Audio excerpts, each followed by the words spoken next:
Okay. Because otherwise, he would have stayed. Yeah. I think it's implied that Jude Law killed them and disposed of them wherever. I thought because there's that shot of Hanks walking down the hallway, and he's kind of looking around, calling out to him, and then he stops when he sees like the big room at the end. And I thought for a second that he was going to turn and see 2 dead bodies, but instead he kind of sees that wonderful view out of the picture window. Right. And is kind of caught up in that. So you never actually see if they were dead or not. But I think that it is implied because he's there waiting for them. He's there waiting, exactly. And then Michael doesn't stay. Right. He goes back to the farmhouse. What do you think, Wesley?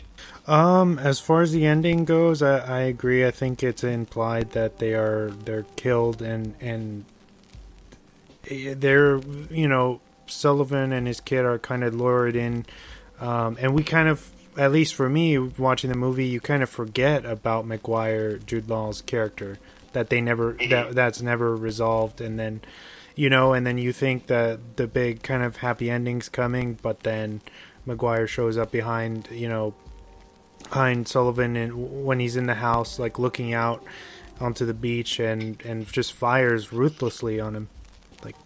Was it three times? Yeah. And that's some of the how do you say, like the goriest imagery, I guess, throughout the film. Mm-hmm.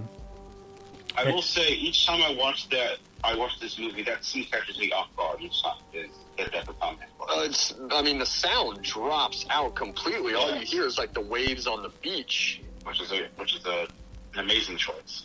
Mm-hmm. And the way it's shot, where you see the kid's reflection in the window and a Jude Law's reflection, that's kind of hazy. Like you don't see him there at first, and then right after he fires the first shot, you see him. Mm-hmm.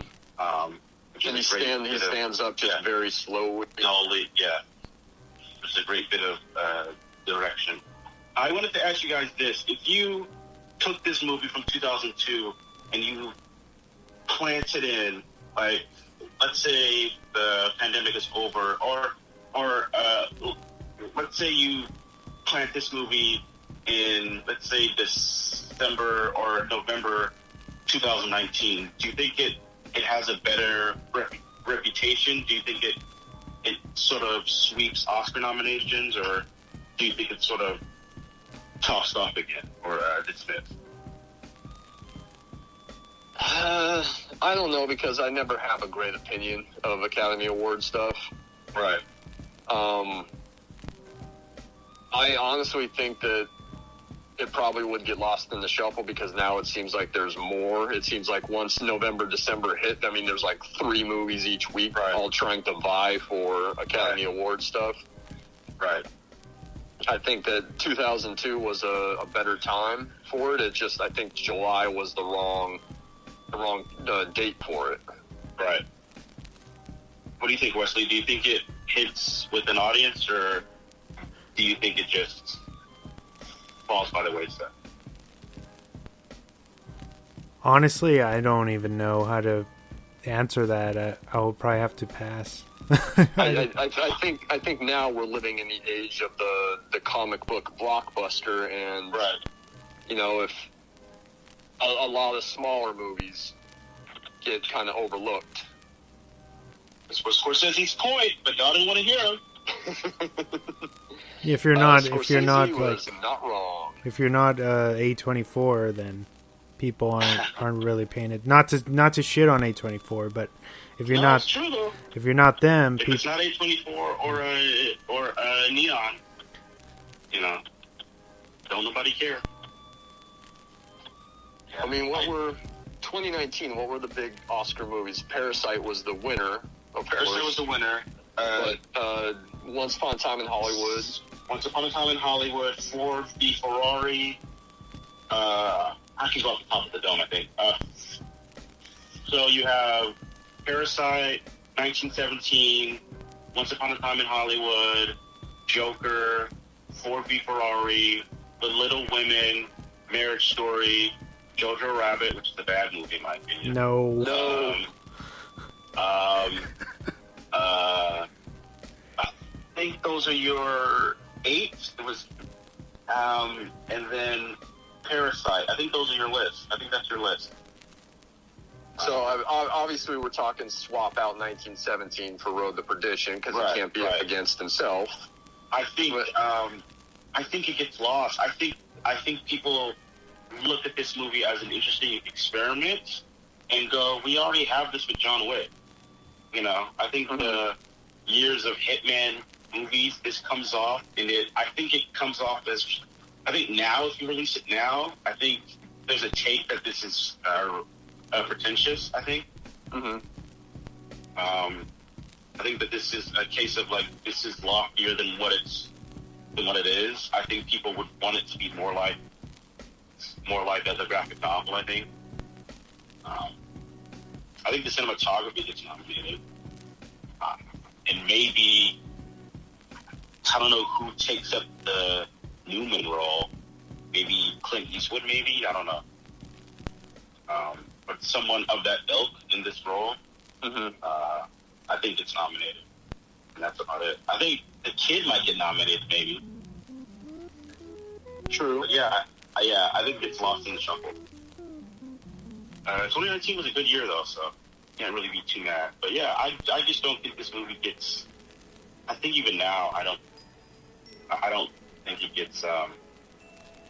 It's just deserved praise, which sucks because it's a really good movie. It is. It's excellent. I want to talk about before I circle back to the end. I want to talk about a really great action scene in the film. There's a lot of tension around, and that's when Sullivan goes and meets up with Rance, who I think is Dylan Baker's character, in the room. You know, he wants the money from the bank. The bank, unfortunately, says Chicago took it all out, and this is the guy who has it, and it's Rance. So they find him, and McGuire has been watching him from across the street for what seems like a week. If the prostitute, I think she makes a mention that he's been there for a week. Finally, they set that trap for Sullivan. Right. And when he goes to confront Rance, there's the kid in the car who's supposed to be looking out for trouble. Gets distracted and picks up the book.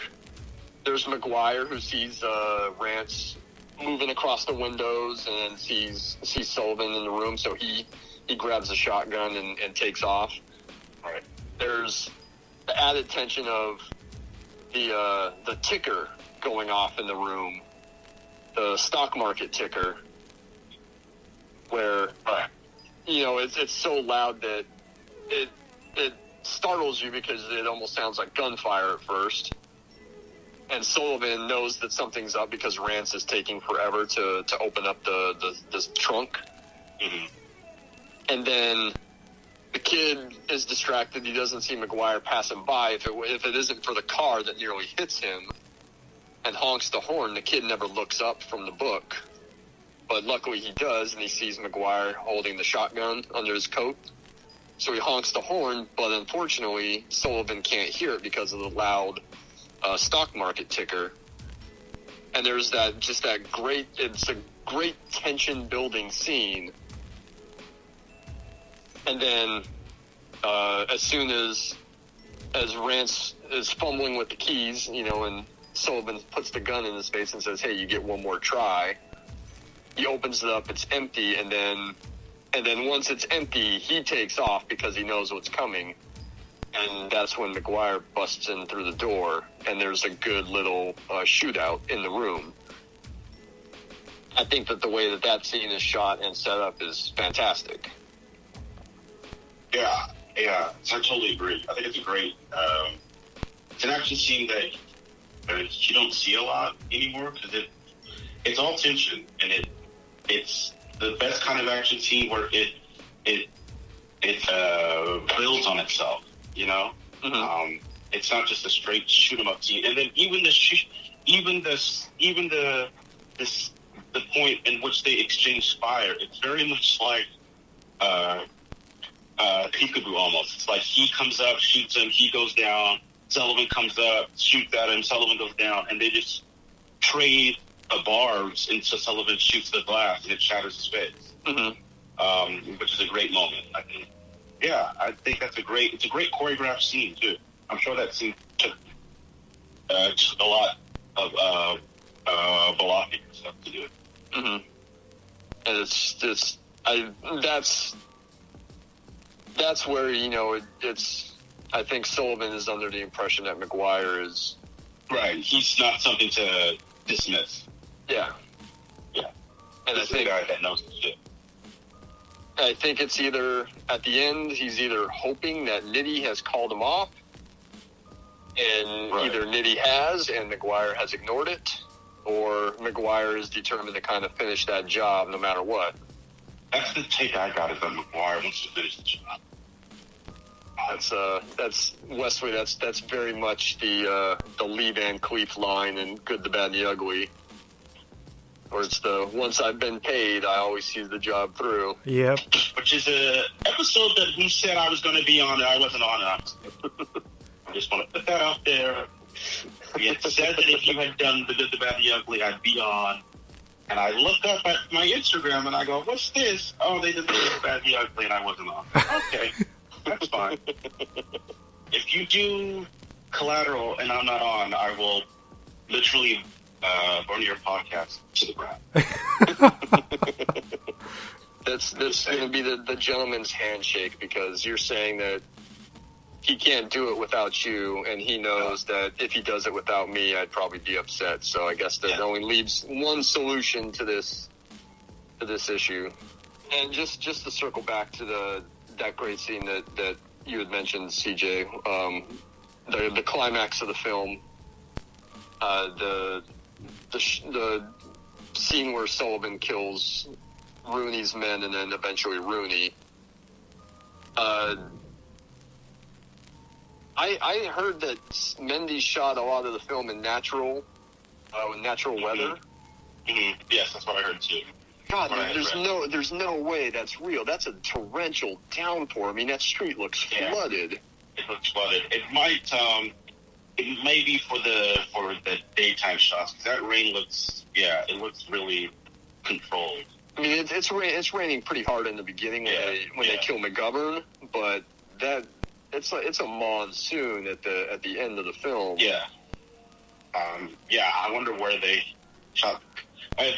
Because that looks like a set. I don't know. To me, that scene, it looks like looks like a set.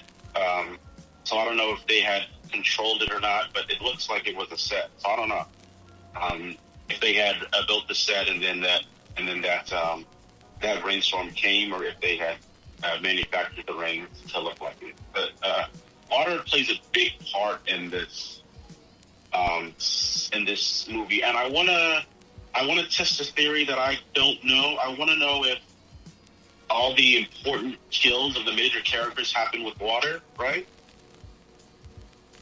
Because Rooney dies and it's raining, Connor dies in the bathtub, and Sullivan dies on the beach, right? So all the important characters die with water. And the family dies just after the son gets out of the shower, right? Yes. Yeah. So all the only one that's the only bit of violence that's technically not is the shootout we just talked about. Yes, with Lance in the hotel room. Yeah, but all the big players go out with water involved in some way, shape, or form, which is it's a very interesting thematic thing to use as a motif for the killing. And even the very beginning, at the wake, there's the presence of ice. Yes. But the body in ice is melting. Yes. Yep. It's very interesting. By talking about the rainstorm at the end, and I know that we've mentioned this, but I just want to say, like, this at the beginning of that shootout, when you just see the guy standing there with the umbrella, and you see the umbrella